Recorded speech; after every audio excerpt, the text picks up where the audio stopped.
Bonjour à tous, ce week-end c'est Mister Olympia, la compétition fitness qui a lieu une fois par an. J'ai pensé que ça serait une bonne idée de vous donner mes prédictions dans les différentes catégories. Voyons ça ensemble, c'est parti.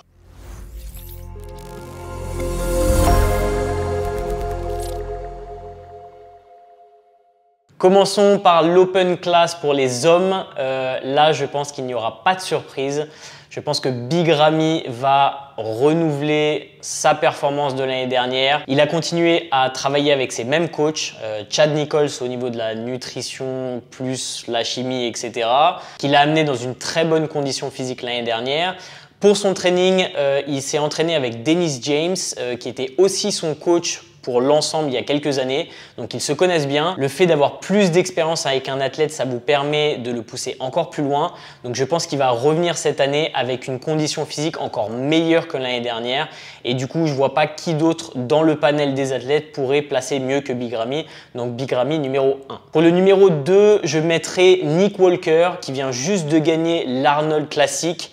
Gros physique, beaucoup de muscles malgré sa petite taille et une condition physique qui est toujours au top quand il se présente.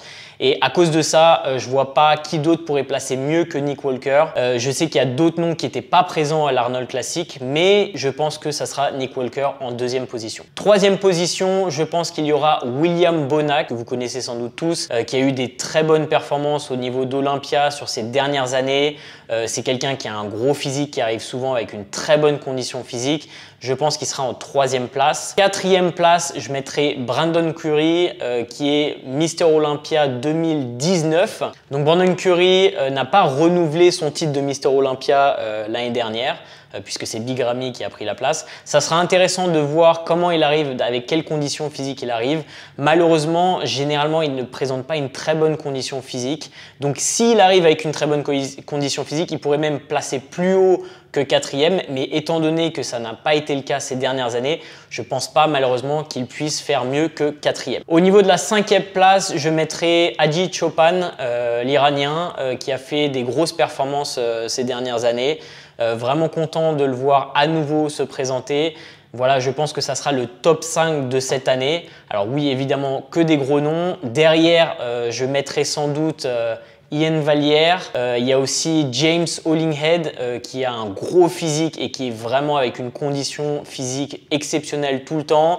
J'aimerais bien voir Patrick Moore le plus haut possible dans le classement, mais il ne faut pas oublier qu'il y a Hunter Labrada, il y a Hassan Mostafa, Justin Rodriguez, Hakim Williams, Roylee Winkler, qui, s'ils arrivent dans des bonnes conditions physiques, pourraient bousculer un petit peu ce top 5 ou ce top 10 à voir. Bref, gros line-up cette année pour le Men's Open Class. Vraiment hâte de voir les résultats. Passons maintenant en Men's 212. Là, je pense que ça va être assez compliqué de déterminer qui va gagner, mais je vais donner en première position Shaun Clarida qui l'a gagné l'année dernière. Il est vraiment au max du max en termes de kilos qu'il peut mettre sur sa structure, sur sa petite structure. Je ne pense pas qu'il puisse mettre 1 kilo de plus. Donc s'il arrive avec le même physique que l'année dernière, potentiellement il pourrait reprendre sa place et confirmer sa place de numéro 1. Deuxième position, je mettrai Keon Pearson qui a un physique absolument magnifique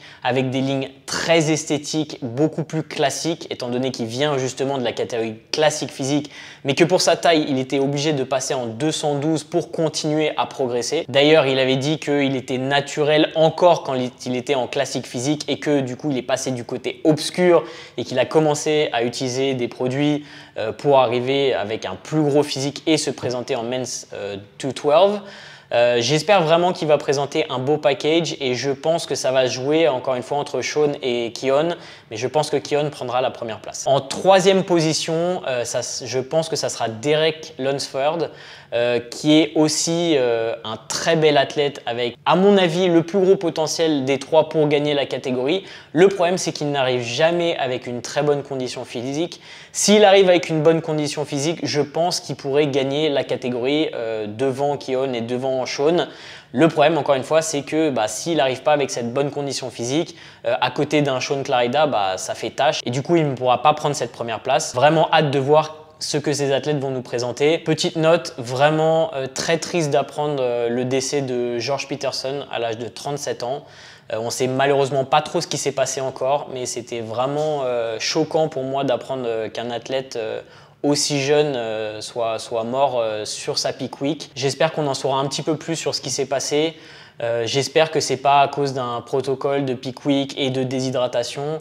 Si vous savez pas de quoi je parle, j'ai fait une vidéo à ce sujet, je vous la poste juste ici, qui vous parle un peu des dangers des diurétiques et pourquoi c'est sans doute les produits qui tuent le plus d'athlètes en bodybuilding. Mais je ne dis absolument pas que c'est la raison du décès de George. C'était extrêmement choquant de voir qu'un si bel athlète, quelqu'un qui avait l'air vraiment d'avoir beaucoup de gens qui l'appréciaient autour de lui, disparaître aussi rapidement. Passons maintenant à la catégorie bikini. Alors là, c'est un peu spécial cette année parce que j'ai suivi la plupart des compétitions de cette année et j'ai l'impression que les critères ont pas mal changé et pas mal évolué par rapport à ces dernières années. Et on voit des athlètes placés sur les podiums qui est un petit peu différent de ce qu'on avait l'habitude de voir. Du coup, je vais donner vraiment le classement qui, je pense, découle de ces dernières compétitions. En première place, je pense que ça sera Jennifer Dorie, la Canadienne, qui a gagné l'Arnold Classic du coup il y a 2 semaines et qui va gagner, enfin qui je pense va remporter le titre de Mister Olympia cette année. À savoir que Janet Layung, qui était la Miss Olympia Bikini en titre, ne se présente pas cette année. Donc la place est libre à une nouvelle Bikini Olympia. En deuxième position, je donnerai Lauralie Chapados qui a gagné plusieurs compétitions cette année, dont je crois Miami, si je dis pas de bêtises. Elle a énormément évolué par rapport à l'année dernière, elle a gagné beaucoup plus de muscles et je pense qu'ils ont tendance à mettre en avant les athlètes qui ont vraiment une grosse condition physique, même en bikini. C'est la raison pour laquelle je pense que Jennifer et Lauralie ont fait si bien cette année et c'est la raison pour laquelle je les mets en 1 et 2. En troisième position, une superbe athlète qui va présenter une condition physique exceptionnelle et qui est française, c'est Alison Testu. Je pense vraiment qu'elle va placer extrêmement bien dans ce line-up parce qu'elle a absolument tous les outils pour faire une 3e place à mon avis. Effectivement, elle n'est pas aussi connue sur le circuit pro que des autres noms, mais elle a vraiment un gros physique. Elle a beaucoup de muscles, elle est dans une condition physique exceptionnelle, son posing est toujours on point et du coup, je la mets en 3e position et je la mets avant quelqu'un comme Issa Pecini, qui a gagné Olympia il y a quelques années, mais qui, à mon avis, a un peu moins de masse musculaire que Alison.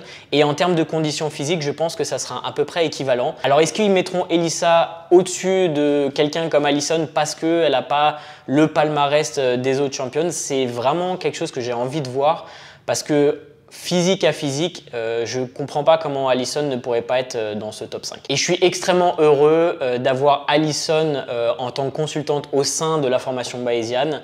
Elle partage avec nous son expérience. Si vous ne savez pas de quoi je parle, je vous mets le lien en description. Allez voir de quoi je parle, allez voir le sommaire de la formation, je suis sûr que ça vous fera envie. En 4e position, je mettrai donc Issa Pecini, la brésilienne. Elle a été extrêmement sèche toute l'année, j'arrive pas à comprendre comment elle peut garder une condition physique aussi exceptionnelle sur une période aussi longue. Elle a un petit peu moins de masse musculaire que les autres, que le top 3 et c'est la raison pour laquelle je la mettrai en 4e position. En 5e position, ça va être un petit peu difficile. J'ai du mal à me départager entre Daraja Hill, qui a eu des bons résultats cette année et qui a un superbe physique, et Maureen Blanquisco qui a aussi fait des bons résultats et qui a encore un physique qui se rapproche un petit peu plus des critères qui ont été gagnants cette année. Et c'est pour ça que je ne sais pas si je ne mettrai pas Daraja en 5e et Maureen en 6e parce qu'avec sa petite taille, peut-être qu'elle ne va pas aussi impacter que les autres filles. À voir. Passons maintenant sur la catégorie reine à mes yeux en tant que fan de bodybuilding, le men's classique physique.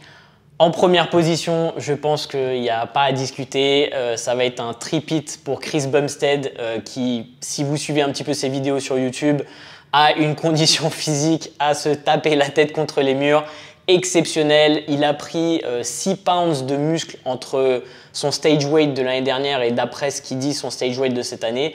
Ça fait un petit peu moins de 3 kg, mais à son niveau 3 kg de muscle, c'est exceptionnel. Je vois pas du tout comment il pourrait ne pas reprendre le titre, à moins qu'il ait vraiment un problème avec sa peak week et qu'il présente un physique vraiment flotteux ou quelque chose comme ça, et qu'il ait un problème, une intoxication alimentaire. Mais vraiment, je ne vois pas comment il pourrait ne pas remporter le titre à nouveau. En deuxième position, après avoir vu aujourd'hui la conférence des athlètes, je pense que Breon Hensley va présenter un gros physique. Il a enlevé sa chemise pendant la conférence des athlètes et franchement, il a l'air prêt. On va voir les comparaisons par rapport à Terence Ruffin. Terence, on l'a vu à l'Arlon Classic, mais pour moi, il n'était pas assez prêt. Donc, est-ce qu'il a dû faire un crash diet pour être plus sec pour l'Olympia et du coup potentiellement perdre un petit peu de masse musculaire pour perdre de la masse grasse? Je ne sais pas trop. Est-ce qu'il a raté sa peak week pour l'Arnold? Je ne sais pas trop, mais je le mettrai quand même en 3e position. C'est vraiment un de mes poseurs préférés. Par contre, il est magnifique. J'adore son physique. Mais étant donné qu'il a une plus petite taille, s'il n'est pas avec une condition physique parfaite, il risque d'être un petit peu effacé face à Chris et face à Breon. Surtout si Breon arrive on point, comparé à l'année dernière, par exemple, où Breon avait raté sa peak week et il n'était pas aussi découpé que les deux autres. Et c'est pour ça qu'il avait fait 3e position, à mon avis. 4e position, Alex Combronero, le costaricain. Je crois que c'est comme ça qu'on dit, peut-être pas. Je pense qu'il prendra la 4e place. Il a toujours des placements dans ce top 5. Il est très apprécié des juges. Donc voilà. En 5e position, je mettrai Brian Jones, Lord Jones, qui a un physique que je kiffe de ouf. J'adore vraiment son physique, est exceptionnel, son posing est top et je pense qu'il fera 5e position. Ensuite, il y a d'autres classiques physiques que j'ai bien envie de voir évoluer sur scène face aux autres, qui sont Fabian Mayer, l'Autrichien, et Peter Molnar, le Hongrois, qui sont deux physiques qui font vraiment rêver à mes yeux et j'aimerais bien les voir face à d'autres compétiteurs plus expérimentés pour voir comment ils se placent, quelles sont leurs conditions physiques et s'ils ont leur place potentiellement dans un top 5. Voilà, ce sont mes prédictions pour l'Olympia 2021. Je ferai sans doute une vidéo recap de la compétition la semaine prochaine pour voir si je me suis complètement planté sur les différentes catégories ou si j'ai vu juste. Si vous appréciez ce genre de vidéo, n'hésitez pas à vous abonner, appuyez sur la cloche des notifications pour savoir quand je sors une prochaine vidéo. N'hésitez pas à laisser vos prédictions et des commentaires juste en dessous pour qu'on en discute ensemble. Et moi, je vous retrouve dans la prochaine. Ciao!